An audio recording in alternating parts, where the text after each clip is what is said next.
बहुत बुरी तरीके से अमेरिका ने पाकिस्तान को फटकार लगाई है कि तुरंत ये सब रोको, तुरंत पीछे हटो। अमेरिका ने पाकिस्तान को कह दिया है। तो अभी आपने खबर बताई थी कि मार्को रूबियो से बात हुई है। मार्को रूबियो ने फौरन बोला क्या कर रहा है, बहुत बुरी तरह पिटो के नामो निशान मिट जाएगा, फौरन पीछे हटो। ये बहुत बड़ी खबर। अमेरिका पहले भी कह रहा था कि भारत ने ऑपरेशन सिंदूर किया है, ये उसका हक है, हिलना मत, कुछ करना मत। लेकिन पाकिस्तान ने गलती की। एक बार फिर अमेरिका समझा रहा है पीछे हट जाओ, हाल बुरा होगा। लेकिन अब पता नहीं जब तक मार्को रूबियो का फोन जाएगा, वो कह रहे हैं कि तुम पीछे हटो, तब तक तो भारत ने लाहौर पर अटैक कर दिया। लाहौर पर अटैक कर दिया। और अगर अमेरिका को फोन करवाना था तो आईएमएफ से करवाना था। गलत कर दिया खुद फोन करके। आईएमएफ से फोन करिए, फट से पीछे हटेंगे। और बहुत बढ़िया करा। देरी हुई है, इसमें बचे कुछ ड्रोन भी पाकिस्तान क्या उड़ा देंगे। और एक और बड़ी इंपॉर्टेंट बात है सर, चाइना ने पाकिस्तान से कह दिया कि हमारी इक्विपमेंट यूज करना बंद करो। हमने अफ्रीका से कहा था हमारी काम करती इक्विपमेंट। हमारी नाक बता रहे हो तुम लोग। मैंने आनंद सर, मुझे तो ये लग रहा था कि अमेरिका से पहले चीन पाकिस्तान को रोकेगा कि मत लड़ो भाई, क्योंकि तुम लड़ते हो, तुम पीटते हो, और पोल मेरी खुलती है कि रास्ते का माल सस्ते में ये चीन बना रहा है। JF-17 किसी को नहीं चाहिए, किसी को चीन का एयर डिफेंस सिस्टम नहीं चाहिए, जो ना ड्रोन रोक पा रहा है, जो ना मिसाइलें भारत की रोक पा रहा है। चीन अलग एक्सपोज, पाकिस्तान अलग एक्सपोज। लेकिन सर एक बात बताइए कि कल पाकिस्तान के लिए एक बड़ी खुशखबरी आनी थी। IMF से उसको लोन मिलना था। जो आदमी रात में ये हमले कर रहा है उसको कौन लोन देगा? क्या उस पर भी अब संकट है? नहीं, मुझे लगता है कि बिल्कुल संकट है, 100% संकट है। और अमेरिका की अगर बात नहीं मानेगा, अमेरिका इसकी चूड़ियां कसेगा। और एक और बड़ी खबर मेजर भाई, एक और बड़ी खबर, सियालकोट पे बड़ा हमला हो गया है। सियालकोट में भारत ने बड़ा हमला किया है। लाहौर में 3 ठिकानों पर भारत ने बड़ा हमला कर दिया है। यानी अब ये वॉर है बॉस, अब इसमें कोई इफ बट नहीं है। सियालकोट में भारत का बड़ा हमला, लाहौर में लगातार सायरन बज रहे हैं। भारत घुस गया है पाकिस्तान में, लाहौर में ब्लैकआउट, लाहौर में सायरन, सियालकोट में भारत ने बड़ा हमला कर दिया है। मेजर गौरव आर्या, जरा सियालकोट की इंपॉर्टेंस समझाइए।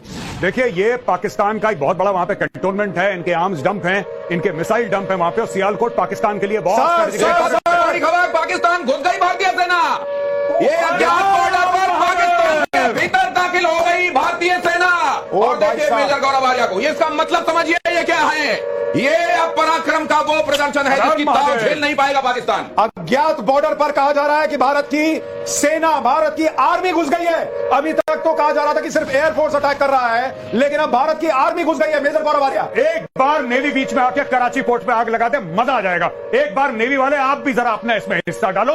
आर्मी अंदर घुस गई है पाकिस्तान में। INS विक्रांत है, वहां से करिए 15-20 BrahMos fire, set fire to the Karachi port. आग लगा दो कराची में, फूंक डालो पूरे शहर। मेजर गौरव आर्या, क्या आपको लग रहा है पाकिस्तान का नक्शा बहुत बुरी तरह बिगड़ने वाला आज रात? मैं बता रहा हूं, आज की रात देखना कयामत की रात है पाकिस्तानियों। सो मत जाना, आज की रात को कयामत की रात है। तुम्हारे सर पे मौत का नंगा नाच हो रहा है। सो जाओ, लेकिन एक आंख खुली रखना। हाँ, नहीं, पाकिस्तान के जितने बच्चे आज घर पे अपना मैप बनाने का प्रैक्टिस कर रहे हैं, आज बार रुक जाओ बेटा, आज बार रुक जाओ, या 2-3 दिन और रुक जाओ, तुम्हें मैप फिर से सीखना पड़ेगा। ऐसी स्थिति बन रही है। मीरा जी आपको जोड़ना चाह रही है।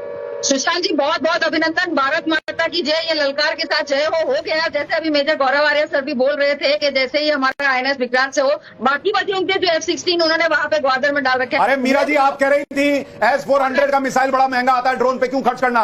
अरे भाई, भारत तेरा खुला खर्च करो, इनको कंगाल कर देना है, उसके लिए सोचने की जरूरत नहीं है। सुशांत जी, हमारा जो महाराजा रणजीत सिंह का लाहौर है वो बहुत जल्दी वापिस हमें मिलने वाला है।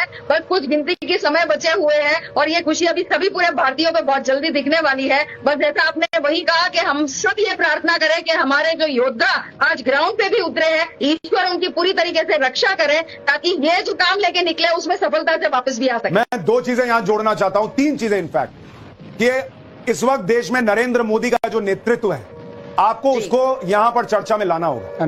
कि इस तरह का निर्णय लेना कि बॉस ठोक दो, घुस के ठोक दो।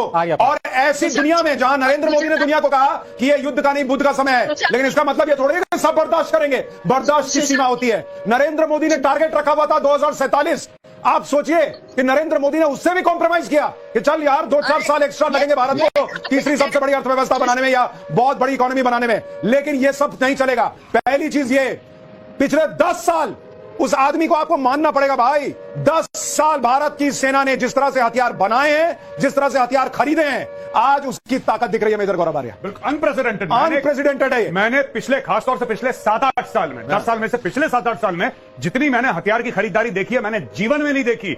हर तीसरे दिन अनाउंस, इतने हजार करोड़ का ये, इतने हजार करोड़ का ये, हथियारों का इन्होंने अंबार लगा दिया। और ये भी बात है कि 60-70% अब मेक इन इंडिया भी हो रहा है। अभी सर आकाश ने ठोका है, आकाश ने ठोका है जो अपना स्वनिर्मित है। तो आप देखिए ये बड़ी चीज जो है वो इस वक्त हुई है, लेकिन नरेंद्र मोदी का ये निर्णय लेना कि हम ये करेंगे, ये अपने आप में अनप्रेसिडेंटेड है। और लाहौर से इस्लामाबाद तक अंधेरा ही अंधेरा, पाकिस्तान में अंधेरा, पाकिस्तान के पंजाब में पूरा अंधेरा छा गया है, लाहौर से इस्लामाबाद तक अंधेरा ही अंधेरा है। आनंद सर ये जो हो रहा है ये अद्भुत है, ये अद्भुत है। नहीं, मैं ये सोच रहा हूँ वो जो पेन था सरेंडर डॉक्यूमेंट साइन करने के लिए जो नियाजी साहब ने यूज किया था, वो किसके पास है? इंडिया के पास रखा ना या आपने पाकिस्तान के पास? क्योंकि उसकी जरूरत नहीं। सर अब हम दे देंगे, अब हम डिजिटल साइन लेंगे सर, दुनिया को व्हाट्सएप करेंगे कि उन्होंने साइन किया। हाँ, आईपैड पे ले लेंगे, और वो आईपैड भी इंडिया वाला बना हुआ होगा, मेड इन इंडिया वाला। अब हम चाइना वाला नहीं लेते। पर एक बात जो आप कह रहे थे ना, बहुत सारे हमने वेपन्स लिए हैं, ये देखिए डेमोक्रेसी की पावर। डिस्पाइट 6 साल तक रफाल का पूरा वो चक्कर चला, सुप्रीम कोर्ट पे 2 डिसीजन हुई, 36 एयरक्राफ्ट खरीदने के लिए लाले लग गए। Despite that we did not have a let up in buying what was important for us. आपने जब कहा लाले के साथ लाले पड़ गए होता है, लेकिन आपने लाले लग गए, तो मुझको लग रहा है लाले तो आज पाकिस्तान के लग रहे हैं। पाकिस्तान के जबरदस्त लाले लग रहे हैं। F-16 मार गिराया है, उनके ड्रोन को मार गिराया है, और अब भारतीय सेना अज्ञात बॉर्डर से अंदर प्रवेश कर चुकी है। तो लाले पाकिस्तान के लग चुके। आज कयामत की रात है, पाकिस्तान के लाहौर से लेकर इस्लामाबाद तक अंधेरा।